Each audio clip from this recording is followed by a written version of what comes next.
Olá, professor geólogo Sebastião Gomes de Carvalho. Primeiro, parabéns pelo movimento por uma gestão democrática no CREA São Paulo. O professor, junto com seus alunos de pós-graduação, criaram um blog que eu achei formidável, porque traz a reflexão do sistema CREA São Paulo num momento importante que é o momento das eleições no próximo dia 17 de novembro, em que nós todos os profissionais estaremos escolhendo o futuro presidente do CREA São Paulo. Então, professor, com muita propriedade, o senhor que já foi diretor do CREA São Paulo por 3 mandatos, criou um curso de pós-graduação de inovação tecnológica nas engenharias, em convênio do CREA São Paulo, em convênio com a Unesp e a Univesp. Muito bem, professor, eu recebi com muita alegria mesmo, né, as perguntas que foram aqui formuladas, né, pelos profissionais que estão acessando o site que tem este propósito, né, de um movimento de resgatar uma democracia maior na gestão do CREA São Paulo. E eu, diante do meu plano de trabalho, né, e o que me chamou muita atenção, professor e colegas, foi que o professor deixa muito bem claro isso, né? O candidato que não tem plano de gestão 2024-2026 pode ser caracterizado como um engodo. Portanto, tomem cuidado. Verifiquem dos candidatos aqueles que têm realmente plano de gestão. Tem propostas. Eu tenho um plano de gestão e tenho 20 propostas para o CREA São Paulo. E tenho outras propostas que foram sendo agregadas, né, na medida em que eu venho discutindo o plano de gestão em todo o estado de São Paulo, com profissionais e com entidades, enfim, todas as oportunidades que eu tenho de conversar com os profissionais. O professor me trouxe aqui as perguntas, né, que foram formuladas no site, em que envolve a questão do autoritarismo, envolve a questão da transparência, envolve a questão da fiscalização e envolve a relação do CREA São Paulo, do seu dirigente, né, com os governos, quer seja governo municipal, estadual ou federal. Então vamos começar pela questão do autoritarismo, professor. É inadmissível que nós continuemos com estas perseguições que acontecem pelo dirigente maior do CREA São Paulo às associações. É inadmissível. A minha proposta até porque eu tenho esta postura como profissional de carreira que eu sou, minha história tanto profissional como também dentro do meu histórico como conselheiro que fui, como diretor também que fui, né, do sistema. Então eu tenho um conhecimento muito claro de como funciona o CREA São Paulo. Conheço muito o sistema, CREA São Paulo, Confea, Mútua, todo o sistema eu conheço muito, muito bem. Então eu posso lhe garantir que nunca mais haverá perseguição às associações. É inadmissível que um dirigente maior de uma entidade que precisa das associações, porque as associações é que encaminham que elegem os seus conselheiros para compor o plenário, e o plenário só funciona com a participação dos conselheiros. Então é inadmissível que se faça perseguição às associações. E qual é a perseguição?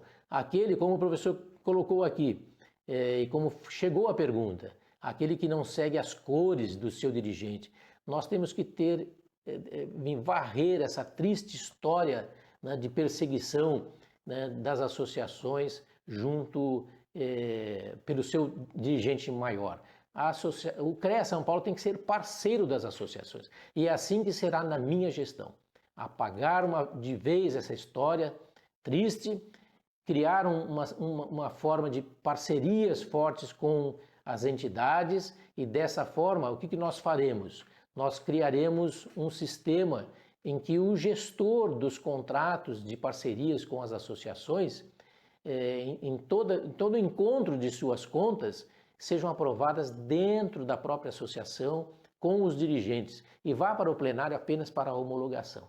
Dessa forma, nós quebramos esta situação que acontece hoje do perseguição às associações em função dos recursos que são destinados, né, dentro desta parceria.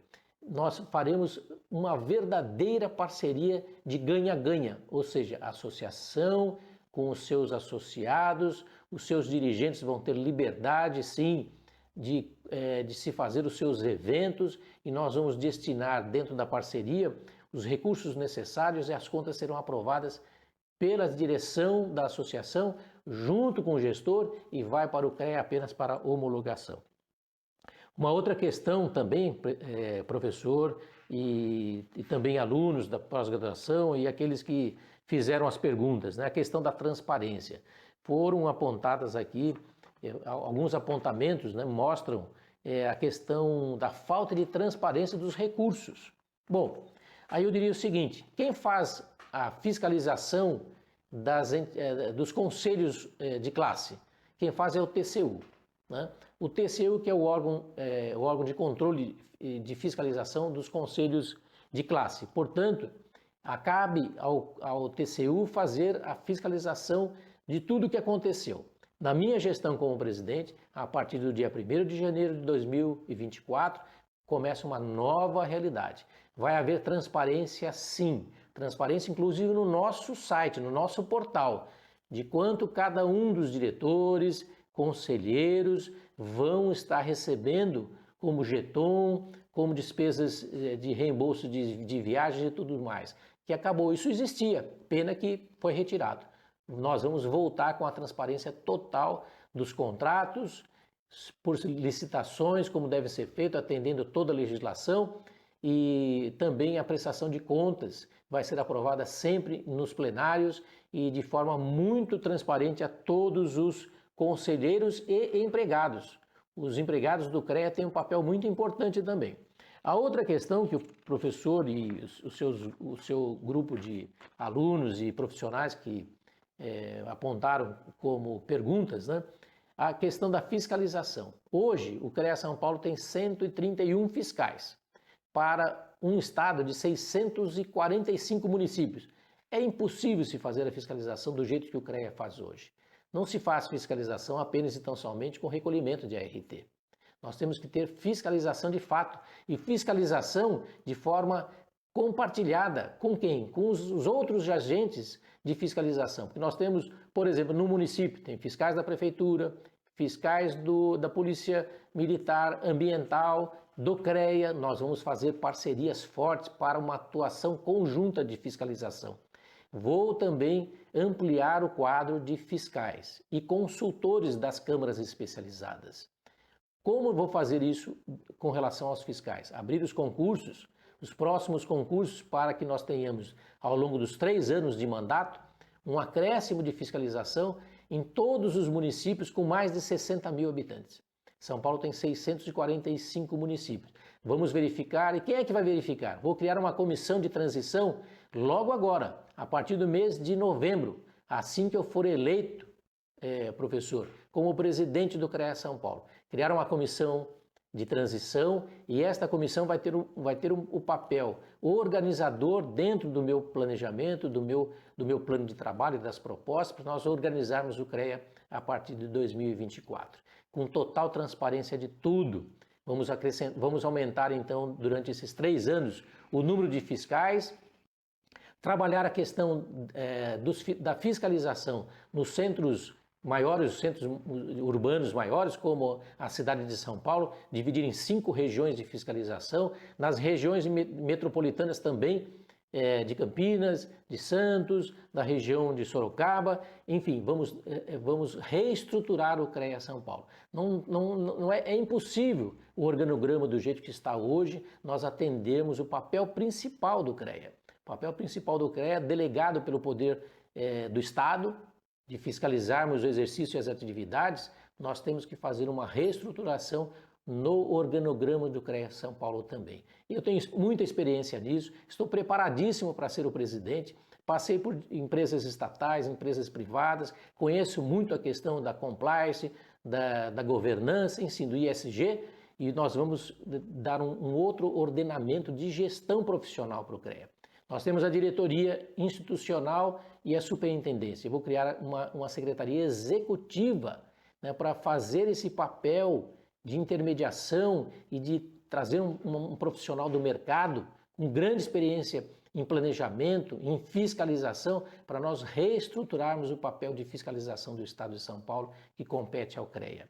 A outra questão, professor e colegas profissionais, que foi levantado aqui nos questionamentos, foi com relação ao relacionamento do dirigente maior, que é o presidente do CREA São Paulo, e eu quero estar ali já respondendo por isso a partir do dia 1º de janeiro de 2024, do relacionamento do presidente do CREA, da instituição CREA com os governos, quer seja municipal, estadual ou federal. Este papel, por isso que eu coloco como premissa que nós tenhamos, não se pode ter um CREA, né, partidário. Nós temos que ser apartidário, porque nós vamos conversar com todos os partidos que estiverem no poder municipal, estadual e federal. Então não pode-se ter um presidente que tenha afinidade de levar só um partido para as plenárias do CREA, essa coisa toda. Então o sistema tem que ser apartidário. Esse é o meu pensamento. Vou ter um relacionamento, sim, institucional, ou seja, eu tenho que ter liberdade, eu tenho que ter autoridade para exercer o meu papel como dirigente do CREA, que é o maior CREA do Brasil e das Américas, né? Nós vamos ter que ter um papel como o órgão fiscalizador e de uma forma legal, né? Não tem essa de um governador, um prefeito não abrir as portas, e também os dirigentes das estatais, porque dentro do governo do estado, muitas empresas não têm hoje fiscalização alguma do CREA São Paulo. Então nós vamos atuar firmemente neste relacionamento com total autonomia. Portanto, professor, eu agradeço imensamente os questionamentos que foram feitos. Eu sempre fico à disposição do movimento por uma gestão democrática no CREA São Paulo. Meu muito obrigado. E peço àqueles que estão me ouvindo que façam uma análise dos currículos, façam uma análise do plano de gestão. Eu tenho 4 eixos de plano de gestão. Faça uma análise criteriosa. No dia 17 de novembro, vote engenheiro João Oliva para presidente do CREA São Paulo. O CREA São Paulo mais perto de todos nós. Muito obrigado.